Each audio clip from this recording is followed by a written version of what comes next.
kasusnya beda Bu. Yo. Mungkin kasusnya beda sampai begitu umur tadi mungkin umur dia lebih. Nah, sama penyakitnya, tumor ganas dia.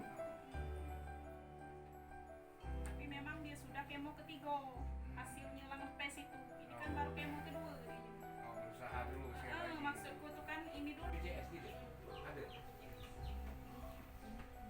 Tapi sebenarnya sih partisipasi lah. Siapa tahu kali bisa masuk manfaat. Siapa tahu yang bersangkutan baca sembuh ya. Cuma baca berdoa saja.